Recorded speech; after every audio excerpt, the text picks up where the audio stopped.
ইতিহাসের সবচেয়ে নির্যাতিত নিপীড়িত ব্যাচ এইচএসসি 2024 নিয়ে আজকে কিছু আপডেট দিচ্ছি।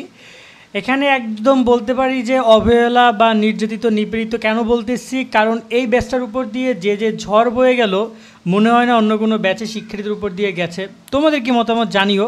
সর্বশেষ যে পরীক্ষা নিয়ে আজকে অনেকগুলো ঘটনা ঘটেছে, তো এর সর্বশেষ যে আপডেট সেটা আমি তোমাদেরকে জানাচ্ছি যে লাস্ট পর্যন্ত কী বিষয়ের সামনে এসেছে। সো প্রথমত তোমাদের রুটিন আজকে প্রকাশ করেছে, নতুন রুটিন তোমরা পেয়েছো। আগের রুটিনটা বাদ দিয়ে দাও, গ্যালারিতে থাকলে ডিলিট করে দাও, নতুন রুটিন সেভ করে নাও। তোমরা শোভন স্টাডিতে গেলে রুটিন পেয়ে যাবে, সেখান থেকে তোমরা দেখে নিতে পারবা।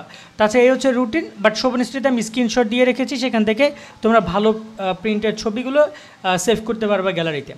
সেকেন্ড যে ব্যাপারটা সেটা হচ্ছে যে নতুন কর্মসূচি দিয়েছে কোটা আন্দোলনকারীরা। তা আমি এখানে কোটা আন্দোলন নিয়ে কথা বলতে আসি না, কারণ এখন আমরা আসলে স্বাধীন দেশ না। তো কিন্তু এখানে যেহেতু কোটা আন্দোলনের সাথে কিন্তু তোমাদের পরীক্ষা নিয়েও একটা সম্পর্ক রয়েছে, কারণ এত কিছু ঘটছে কিন্তু তোমাদের সেই কোটা আন্দোলনের কারণেই। তো এই জায়গায় তোমাদেরকে বলতে চাই, তোমাদের যে এই রুটিনটা প্রকাশ করেছে এটাও কিন্তু নির্ভর করে কোটা আন্দোলনের উপরে। যদি 11 তারিখের আগে পরিবেশ ঠিক না হয় তাহলে কিন্তু আরও পরীক্ষা স্থগিত হইতে পারে, সেটা এখনই বলা যায় না। আজকে অলমোস্ট 1 তারিখ এখনও 11 দিন বাকি আছে। তো 11 দিনে কি হয় না হয় দেশের পরিস্থিতি সেটা আমরা কেউ জ্যোতিষী না, আমরা আগে বলতে পারবো না। তো অনেক কিছুই ঘটতে পারে, এই একটা ব্যাপার। আন্দোলন সম্পর্কে খোঁজখবর রাখো, এটা বললাম। আন্দোলনে গ্রেফতার হওয়ার 3 এসএসসি পরীক্ষার্থীর জামিন মঞ্জুর, এটা একটা গুড নিউজ। এই পারপাসে যে এইচএসসি পরীক্ষার্থী তোমাদের বন্ধুবান্ধব অনেকেই গ্রেফতার হয়েছিল, 3 জনকে জামিন দিয়েছে। আমার কথা হচ্ছে 3 জন না, যত শিক্ষক যত শিক্ষার্থী সবাইকেই বিনা শর্তে মানে নিঃশর্ত মুক্তি দেওয়া উচিত। এক্ষেত্রে আমরা শিক্ষার্থীদের কথা বলছিলাম। ইতিমধ্যে ঢাকা শিক্ষা বোর্ডের চেয়ারম্যান বা ঢাকা শিক্ষা বোর্ড থেকে একটা বিজ্ঞপ্তি প্রকাশ করে একজনকে মূলত নিয়োগ দেওয়া হয়েছে। এই যে 3 জন জামিন পেয়েছে, এটা কিন্তু তোমার শিক্ষা মন্ত্রণালয় থেকে অ্যাডভোকেট নিয়োগ দেওয়া হয়েছে, উকিল নিয়োগ দেওয়া হয়েছে, তারপরে পাওয়া গেছে। তো আরও যদি কোনো শিক্ষার্থী তোমাদের থানায় আটক হয়, আদালতে নেওয়া হয় বা থানায় আটক করা হয়েছে, তোমরা সে ব্যাপারে অবশ্যই শিক্ষা মন্ত্রণালয় বা শিক্ষা বোর্ডকে জানাবা। এ ব্যাপারে শিক্ষা বোর্ড সহযোগিতা দেবে। আবারও বলছি, শোনো, শিক্ষা মন্ত্রণালয়ের দায়িত্ব নেওয়া উচিত সকল শিক্ষার্থীদের নিরাপত্তা নিশ্চিত করা। এটা একজন শিক্ষার্থীর মৌলিক অধিকারের মধ্যে পড়ে এবং শিক্ষা মন্ত্রণালয় তার দায়ভার অবশ্যই নেওয়া উচিত। আর একটা ব্যাপার দেখছিলাম যে 10 আগস্ট পর্যন্ত পরীক্ষা স্থগিত ব্যাপারটা নিয়ে তো তোমরা সবাই জানো, সব পরীক্ষা বাতিল।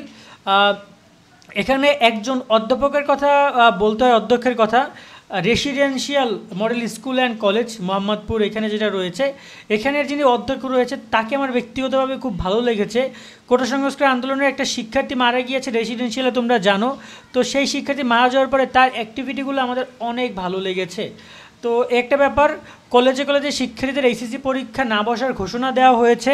তো এই ব্যাপারটা নিয়ে তোমরা সবাই জানো, অনেকেই বয়কট শব্দটা উচ্চারণ করছো, আমাদের কমেন্ট করতেছো। তো এখানে ব্যাপারটা হচ্ছে যে এই রুটিনটা কিন্তু বয়কটের অনেক পরের একটা বিষয়। সো তারা চেষ্টা করেছে তোমাদেরকে পরীক্ষা অংশগ্রহণ করানোর জন্য যা যা করা লাগে, কিন্তু আমার কথা হচ্ছে যে বয়কট তোমরা কেন ডাকছিলা বা কেন তোমরা পরীক্ষা দিতে চাচ্ছ না, সেটা হচ্ছে যে তোমরা বলছিলে তোমাদের বন্ধুবান্ধব সবাইকে মুক্তি দেওয়া হোক এবং সকল শিক্ষকদেরকে মুক্তি দেওয়া হোক, আর নয়তো তোমরা পরীক্ষা বসবে না, এমনই কথা হচ্ছিল। তো এই জায়গায় যদি সবাইকে অবশ্যই মুক্তি দেয় তাহলে কেন পরীক্ষায় বসবে না? অবশ্যই পরীক্ষায় বসবা এবং সেইটা আমরা চাই। কিন্তু আমরা চাই না কোনো শিক্ষার্থী তোমাদের কোনো বন্ধুবান্ধব মানে থানায় থাকুক বা জেলে থাকুক আর তোমরা পরীক্ষা দিতে চাই না। সবাই পরীক্ষা দিক, সেই ব্যবস্থা শিক্ষা মন্ত্রণালয় করুক। যারা আন্দোলনে বিভিন্ন জায়গায় গ্রেফতার হয়েছে সবাইকে মুক্ত করা হোক শিক্ষা মন্ত্রণালয়ের পক্ষ থেকে। সো টুকটাক এইটা হচ্ছে পরীক্ষা নিয়ে আপাতত আপডেট। সবচেয়ে গুরুত্বপূর্ণ আপডেট ছিল সময়সূচি, যেটা তোমরা পেয়েছো ইতিমধ্যে। যারা আমাদের সময়সূচির ভিডিও দেখো না তারা দেখে নিও, বা শোভন স্টাডি ওয়েবসাইট ভিজিট করে গুগলে গিয়ে সেখানেও পেয়ে যাবা।